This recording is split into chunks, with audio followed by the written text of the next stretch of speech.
ابن کثیر لکھتے ہیں کہ یوسف علیہ السلام نے اپنے والدین کے ساتھ الگ مجلس قائم کی اور بھائیوں کو اس میں شامل نہیں کیا، اور کہا مصر میں داخل ہو جاؤ، اگر اللہ رب العزت نے چاہا تو امن سے رہو گے۔ تفسیر مدارک میں ہے جب حضرت یوسف علیہ السلام اپنے والدین اور بھائیوں کے ساتھ مصر میں داخل ہوئے اور دربار شاہی میں اپنے تخت پر جلوہ افروز ہوئے تو آپ علیہ السلام نے اپنے والدین کو بھی اپنے ساتھ تخت پر بٹھا لیا۔ اس کے بعد والدین اور سب بھائیوں نے حضرت یوسف علیہ السلام کو سجدہ کیا۔ حضرت یوسف علیہ السلام نے جب انہیں سجدہ کرتے دیکھا تو فرمایا، اے میرے والد، یہ میرے اس خواب کی تعبیر ہے جو میں نے بچپن میں دیکھا تھا۔ بے شک وہ خواب میرے رب نے سچا کر دیا، اور بے شک اس نے قید سے نکال کر مجھ پر احسان کیا۔ اس موقع پر حضرت یوسف علیہ السلام نے کنویں کا ذکر نہ کیا تاکہ بھائیوں کو شرمندگی نہ ہو۔ قرآن مجید میں رب تعالیٰ کا ارشاد ہے، اور اس نے اپنے ماں باپ کو تخت پر بٹھایا اور سب اس کے لیے سجدے میں گر گئے، اور یوسف نے کہا، اے میرے باپ، یہ میرے پہلے خواب کی تعبیر ہے۔ بے شک اسے میرے رب نے سچا کر دیا، اور بے شک اس نے مجھ پر احسان کیا کہ مجھے قید سے نکالا اور آپ سب کو گاؤں سے لے آیا، اس کے بعد کہ شیطان نے مجھ میں اور میرے بھائیوں میں ناچاکی کروا دی تھی۔ بے شک میرا رب جس بات کو چاہے آسان کر دے، بے شک وہی علم والا، حکمت والا ہے۔ جہاں تک حضرت یوسف علیہ السلام کی شادی کی بات ہے تو 4 صدی ہجری کے مسلمان مورخ مسعودی کے مطابق یوسف علیہ السلام نے مصر میں شادی کی اور 2 بیٹے افرایم اور میشا پیدا ہوئے۔ افرایم یوشع بن نون کے باپ تھے۔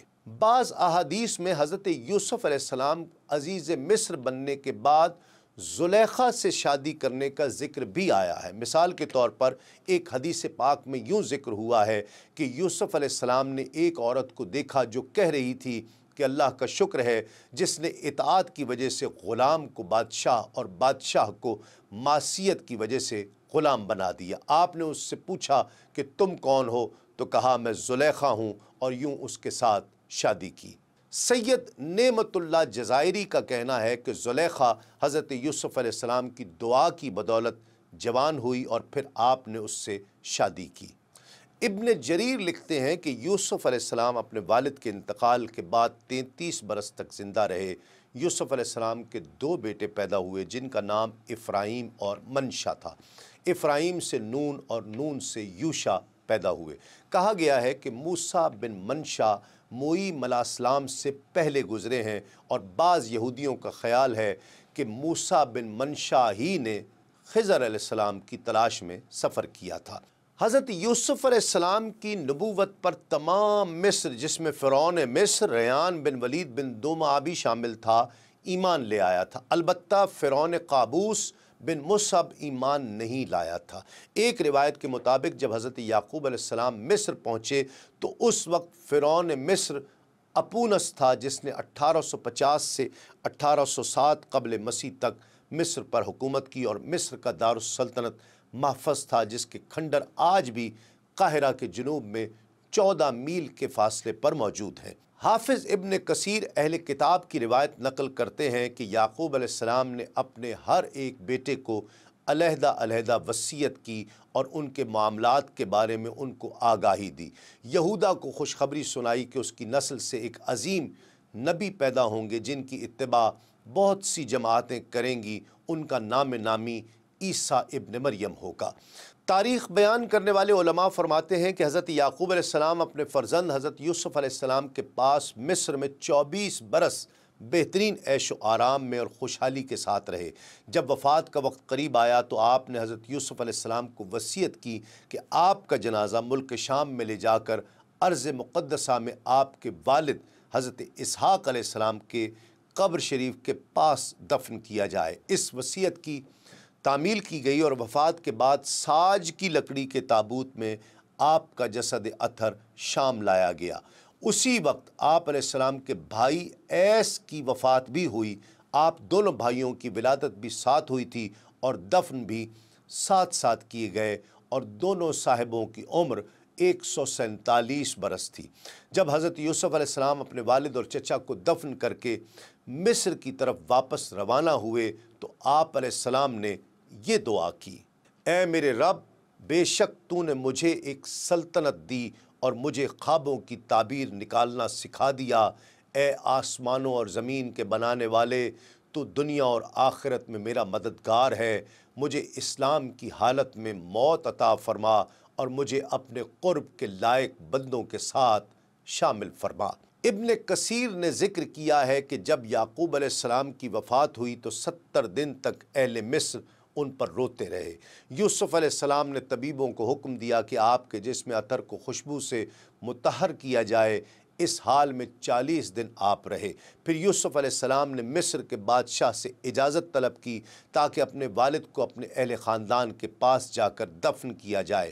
بادشاہ نے اجازت دے دی تو آپ مصر کے اکابرین اور بزرگوں کے ساتھ مصر سے نکل گئے۔ جب آپ حبرون پہنچے تو وہاں اس غار میں اپنے والد کو دفن کر دیا جسے ابراہیم علیہ السلام نے عفرون بن صخر الحیسی سے خریدا تھا، اور 7 دن تک سوگ کا اہتمام کیا، پھر اپنے ملک میں واپس لوٹ آئے۔ جہاں تک حضرت یوسف علیہ السلام کی وفات کی بات ہے تو آپ علیہ السلام اپنے والد ماجد کے بعد 23 برس تک زندہ رہے۔ اس کے بعد آپ علیہ السلام کی وفات ہوئی۔ آپ علیہ السلام کے مقام دفن کے بارے میں اہل مصر کے اندر سخت اختلاف واقع ہوا۔ ہر محلے والے حصول برکت کے لیے اپنے ہی محلے میں دفن کرنے پر مصر تھے۔ آخر یہ رائے طے پائی کہ آپ علیہ السلام کو دریائے نیل میں دفن کیا جائے تاکہ پانی آپ علیہ السلام کی قبر سے چھوتا ہوا گزرے اور اس کی برکت سے تمام اہل مصر فیض یاب ہوتے رہیں۔ چنانچہ آپ علیہ السلام کو سنگ رخام یا سنگ مرمر کے صندوق میں دریائے نیل کے اندر دفن کر دیا گیا، اور آپ علیہ السلام وہیں رہے یہاں تک کہ 400 برس کے بعد حضرت موسیٰ علیہ السلام نے آپ علیہ السلام کا تابوت شریف نکالا اور آپ کو آپ کے آبائے کرام علیہ السلام کے پاس ملک شام میں دفن کیا گیا۔ حضرت یوسف علیہ السلام کا انتقال 120 برس کی عمر میں ہوا اور دریائے نیل کے کنارے دفن ہوئے۔ روایت ہے کہ اللہ رب العزت نے حضرت موسیٰ علیہ السلام کو مصر چھوڑنے کا حکم دیتے ہوئے حضرت یوسف علیہ السلام کی میت بھی اپنے ساتھ لے جانے کی ہدایت کی، جس پر وہ ان کا تابوت فلسطین لے گئے اور حضرت اسحاق اور حضرت یعقوب علیہ السلام کے برابر میں دفن کر دیا۔ مسعودی کے مطابق حضرت یوسف علیہ السلام کی عمر 120 برس تھی، اور رحلت کے وقت اللہ رب العزت کی طرف سے وحی ہوئی کہ جو نور اور حکمت ہاتھ میں ہے اسے ببرز بن لاوی بن یعقوب کے حوالے کرے۔ اس وقت آپ نے ببرز بن لاوی اور بنی اسرائیل کے 80 مردوں کو جمع کیا اور ان سے کہا کہ ان قریب ایک گروہ تم پر غالب آئے گا اور تمہیں سخت عذاب سے دوچار کرے گا، یہاں تک کہ لاوی کی اولاد میں سے موسیٰ نامی انسان کے ذریعے تمہاری مدد کرے گا۔ جناب یوسف کی وفات کے بعد ہر گروہ آپ کو اپنے محلے میں دفن کرنا چاہتا تھا، اسی لیے اختلاف سے بچنے کے لیے آپ کو مرمر کے ایک صندوق میں رکھ کر دریائے نیل میں دفن کیا۔ کئی سالوں کے بعد حضرت موسیٰ علیہ السلام نے آپ کے جنازے کو وہاں سے نکال دیا۔ حافظ ابن کثیر نے آپ کے وصال کے احوال بحوالہ طبری ان الفاظ میں نقل کیے ہیں کہ آپ نے اپنے بھائیوں کی عزت کی اور مصر میں ان کی رہائش کا اچھا انتظام کیا۔ پھر جب یوسف علیہ السلام کی وفات کا وقت قریب آیا تو انہوں نے وصیت فرمائی کہ جب تم لوگ مصر سے کوچ کرو گے تو میری میت کو بھی مصر سے باہر لے جا کر وہیں دفن کر دینا جہاں میرے آباء و اجداد مدفون ہیں۔ وفات کے بعد لوگوں نے آپ علیہ السلام کو حنوط کر دیا اور آپ کو ایک تابوت میں محفوظ کر دیا گیا۔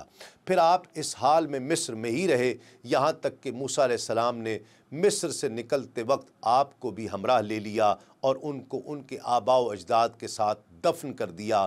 کہتے ہیں کہ وفات کے وقت آپ کی عمر 110 برس تھی۔ حضرت یوسف علیہ السلام کی قبر کے متعلق حیرت انگیز واقعہ ابن ابی حاتم کی ایک حدیث میں ہے کہ نبی کریم صلی اللہ علیہ وآلہ وسلم کسی اعرابی کے ہاں مہمان ہوئے۔ اس نے آپ صلی اللہ علیہ وآلہ وسلم کی بڑی